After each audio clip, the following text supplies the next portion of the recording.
yang hari ini. Dan saya enak kalau di PPA ini, saya selalu bilang Pak Yuli, Ibu Yuli, dikasih waktu berseri. Jadi enak ngajarnya itu urut-urutan. Cuman mungkin karena di satu hal di mana sebelumnya ada tanggal 19 harusnya saya ada schedule, jadi ini minggu depan terus harus baru nanti akhir bulan karena ada acara, tiba-tiba acaranya karena COVID ini harus dibatalkan, jadi soalnya tidak apa-apa. Kita akan lihat satu seri tentang kitab Esther, ya. Jadi saudara buka di kitab Esther. Kita akan berbicara mengenai penyediaan Tuhan, God's providence. Oke. Nah, siapa yang pernah baca kisah Esther? Boleh saya tahu, supaya kita nggak ini. Yang pernah baca kisah Esther di Alkitab?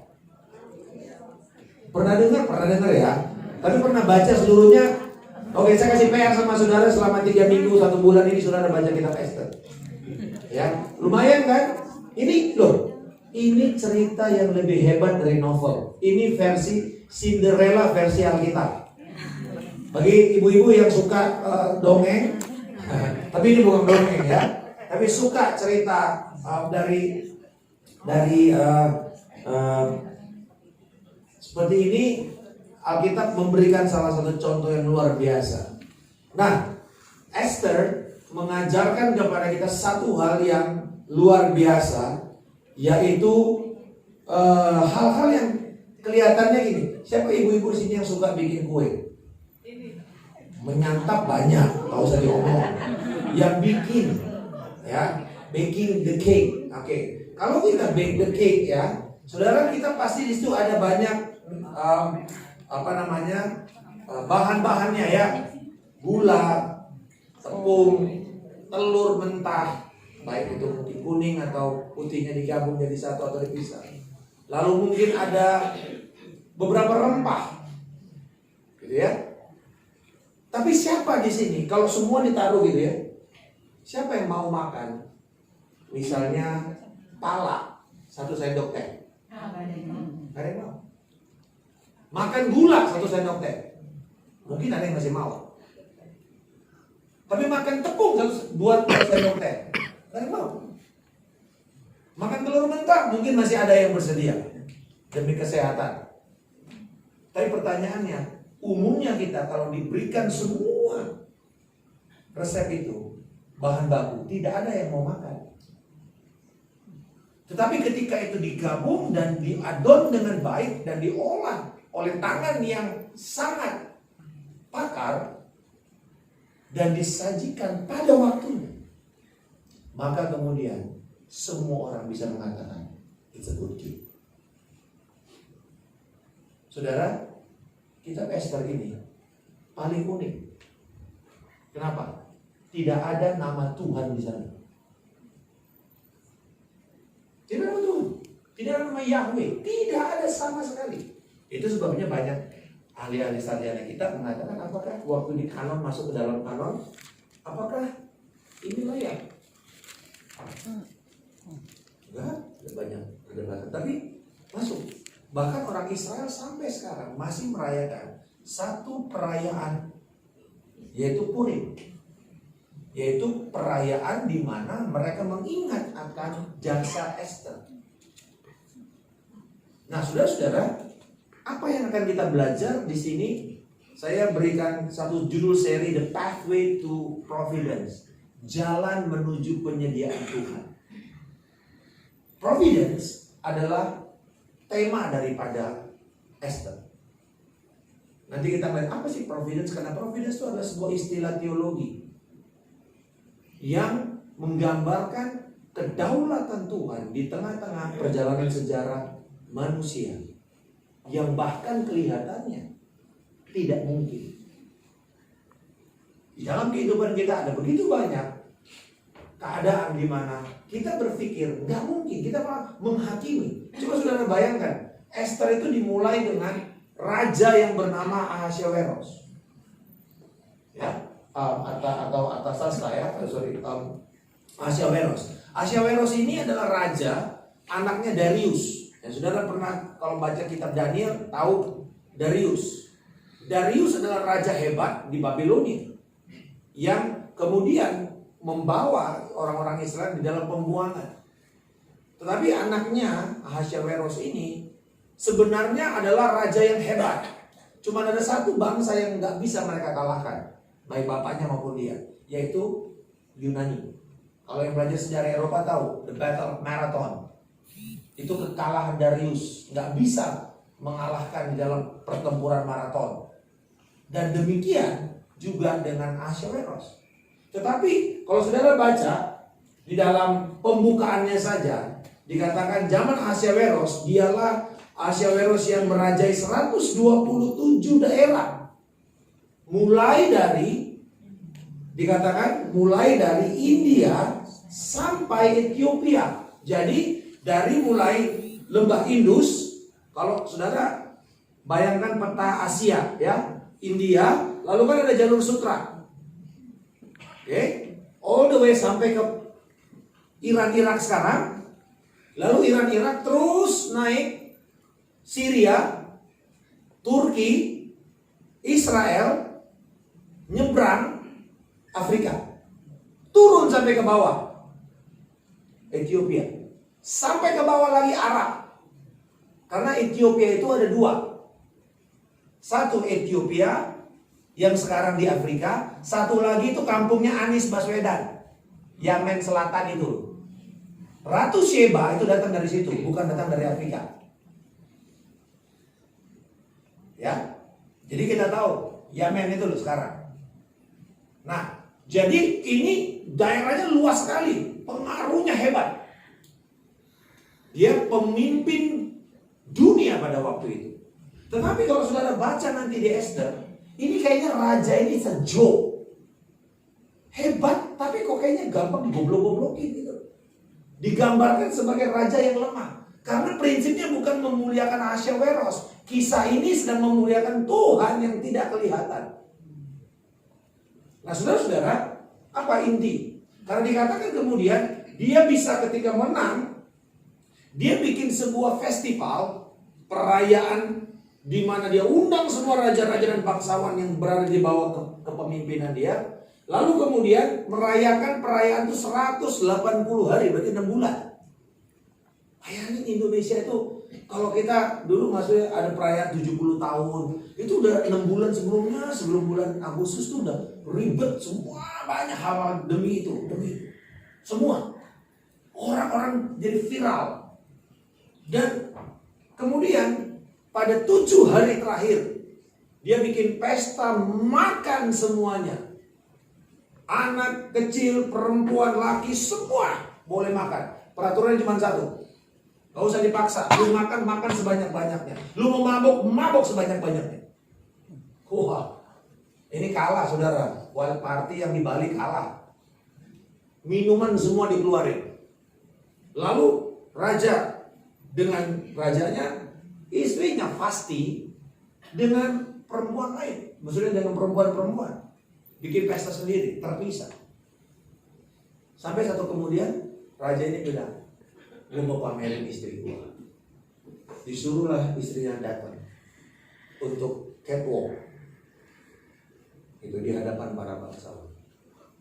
Nah catwalknya ini memang gak diberitakan, tapi menurut tradisi catwalk secara telanjang.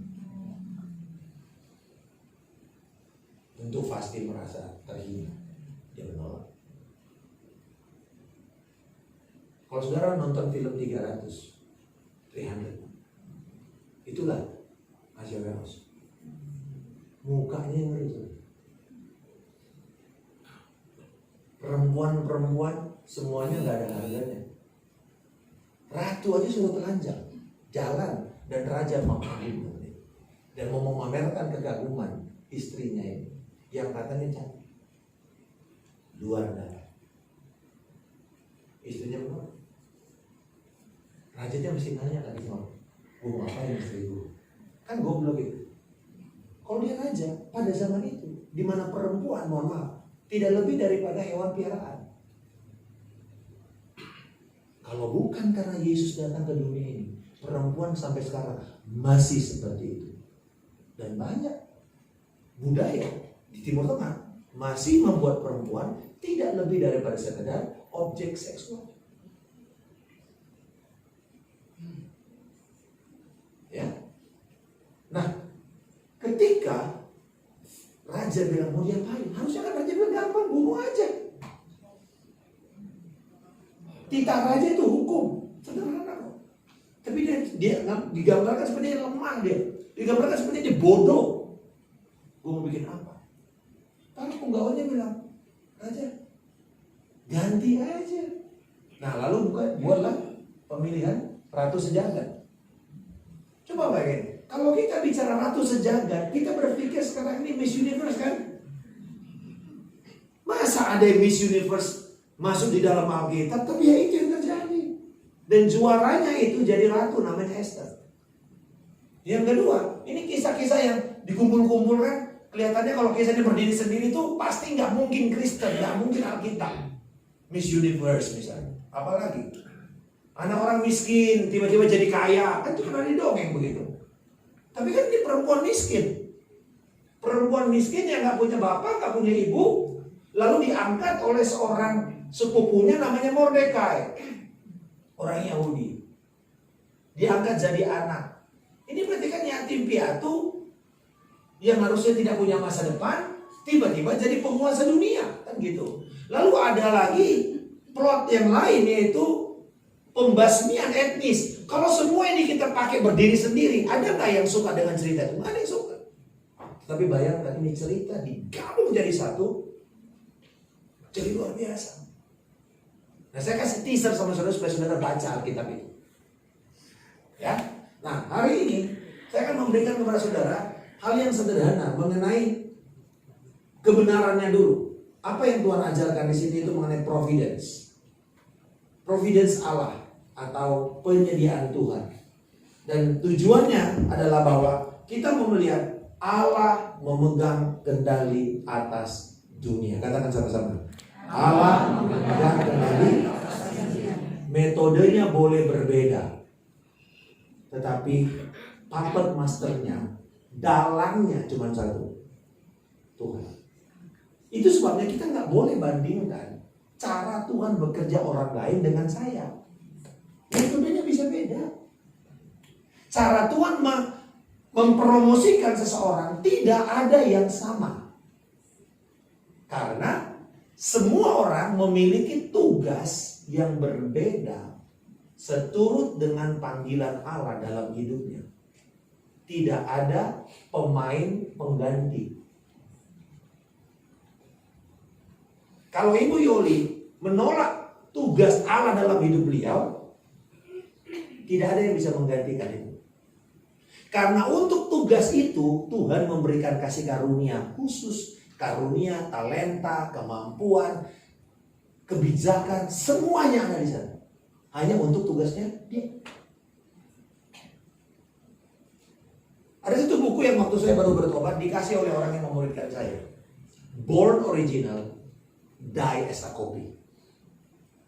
Lahir dari sorga itu original. Ada nggak Bapak Ibu yang punya sidik jari sama di muka bumi? Itu memperlihatkan you are unique. Baik yang lahir dulu dan sudah mati, atau yang akan datang, tidak ada yang sama sidik jarinya. You are born original. Tapi kenapa Anda mati mengikuti orang lain? Kenapa Anda mati menjadi imposter, menjadi peniru-peniru? Peniru artis lah, peniru seseorang lah, peniru pendeta inilah. Kalau para pendeta, dulu saya ingat baru-baru bertobat, saya tahu panggilan saya jadi pendeta, saya ingat mana kira-kira pendeta yang keren ya, yang mau saya cocok, tunjukin gayanya.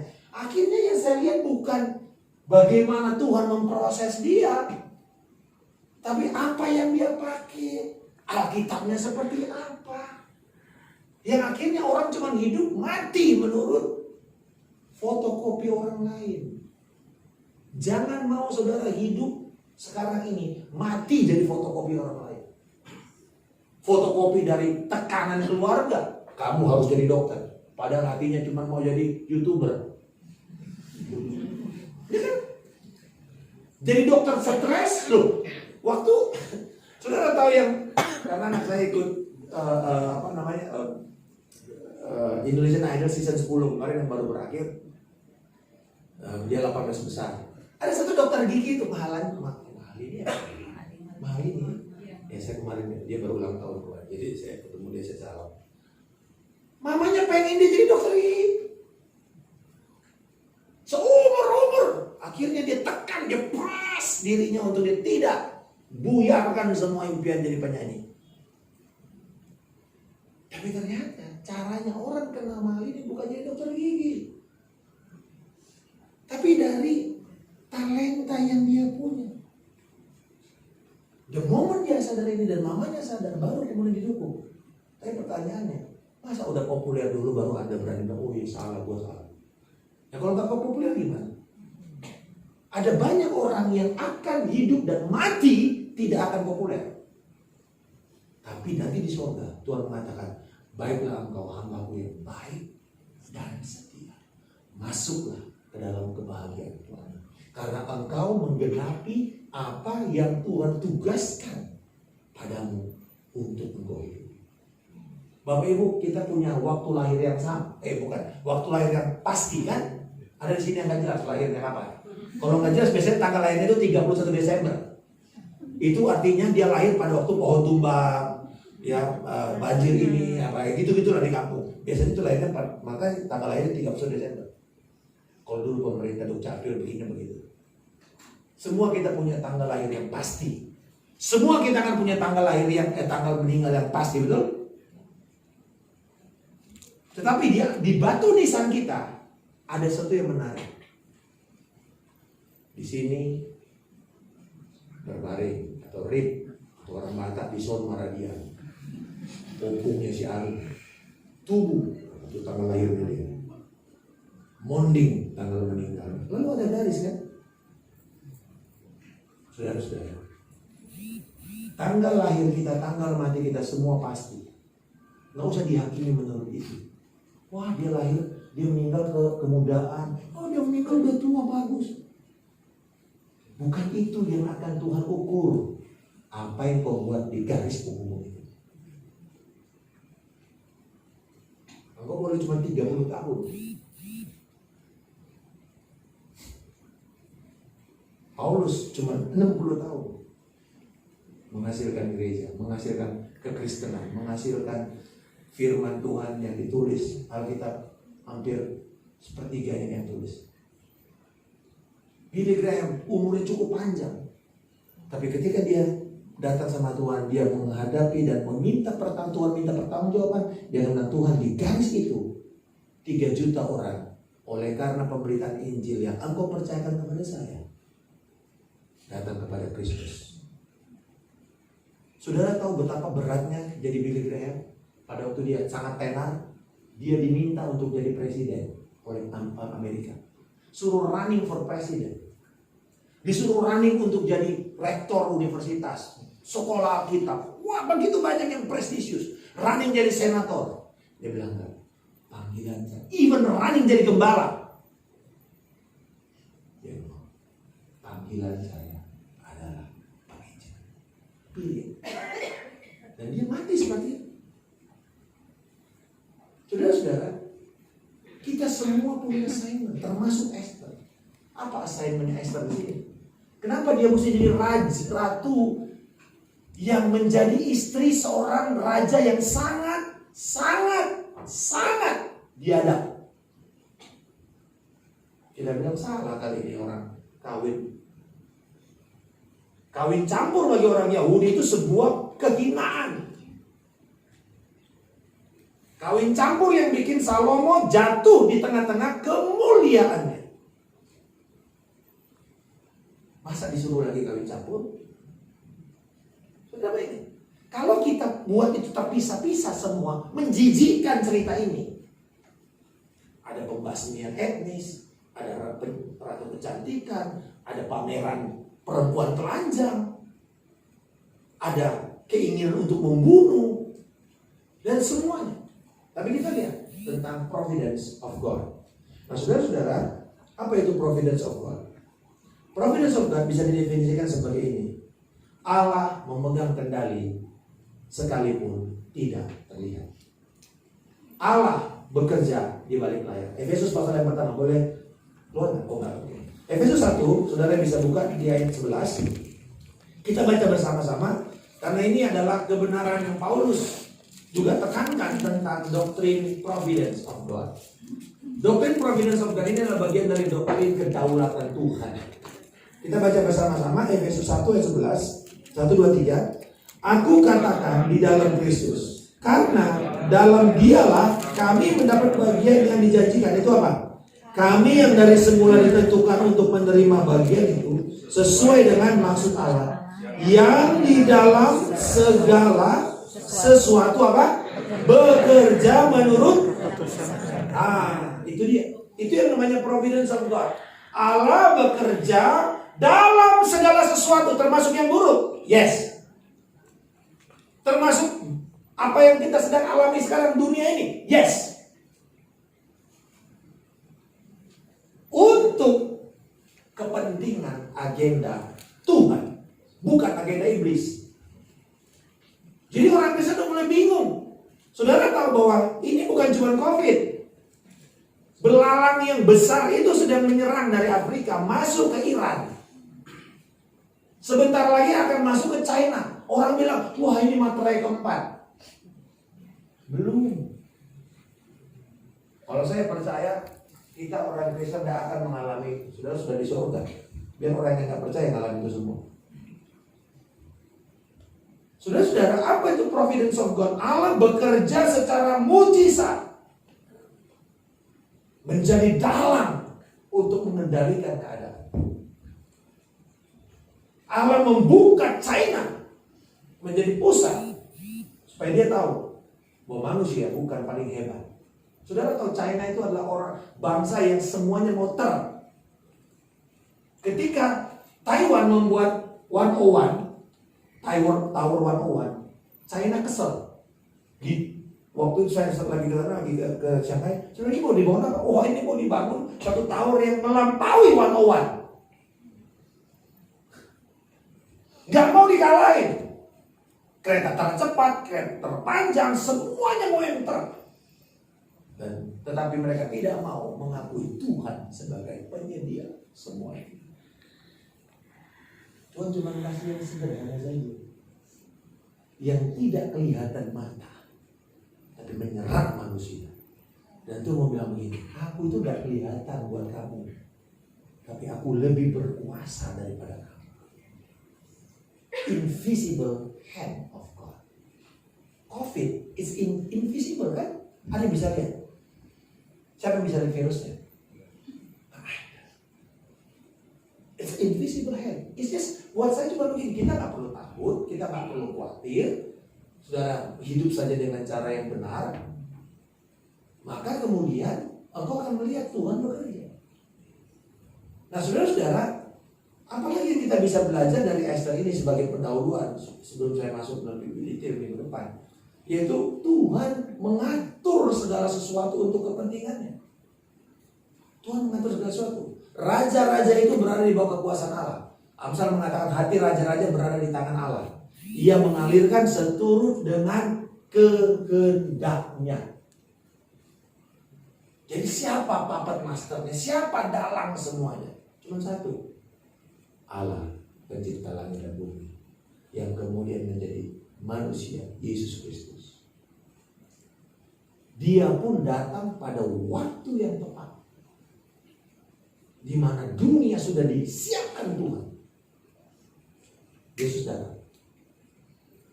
Gak perlu media sosial untuk membuat Yesus viral. Saudara tahu bagaimana cara bikin Yesus viral? Salah satunya ini Persia dipakai Tuhan, menyatukan semuanya. Lalu Persia dikalahkan sama siapa? Yunani. Yunani bikin satu bahasa, seluruh dunia berbahasa satu, bahasa Yunani. Berbudaya satu, budaya Helenistik. Bermata uang satu. Ya? Lalu ditaklukkan sama Roma. Roma cuma bangun jalan-jalan doang. menghubungkan semua itu. Yesus masuk, jebret. Ketika Yesus mati di Israel, seluruh muka bumi tahu.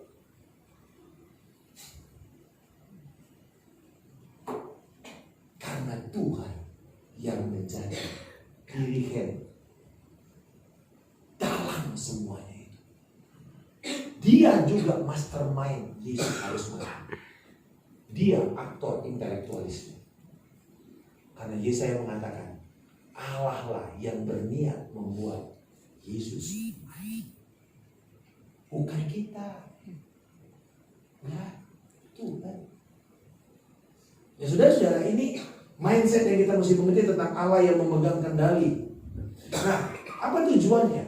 Bila kita tahu Allah adalah berdaulat dan Dia menyediakan cara-cara yang tidak pernah kita pikirkan sebelumnya, dan kita bangun kesadaran ini setiap hari, saudara-saudara, maka kita akan melihat kapanpun kita akan bisa mengatakan dan percaya kepada Tuhan.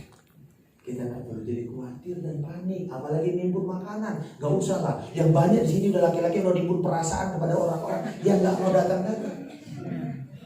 Tetap akhirnya jadi jomblo terus, nimbun perasaan terus. Tiba-tiba sayang, tiba-tiba hilang. Kenapa mesti nimbun makanan? Kenapa tiba-tiba kita jadi egois? Kenapa? That's sinful nature kita. Karena manusia mau saya selamat sendirian. Kekristenan justru kebalik.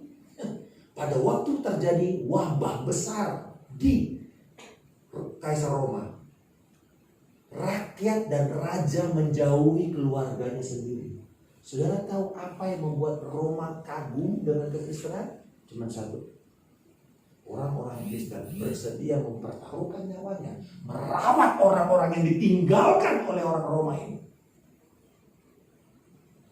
Bahkan bersedia mati buat orang-orang yang dirawat. Lalu ketika ditanya, kenapa kalian bersedia melakukan ini? Mereka mengatakan, karena ada yang sudah mati bagi kami. Hidup kami ini adalah milik Dia. Kalau Dia suruh kami mati, Dia akan mati. Tapi nggak perlu mati konyol. Betul? Mother Teresa kurang apa bahayanya di Kalkuta?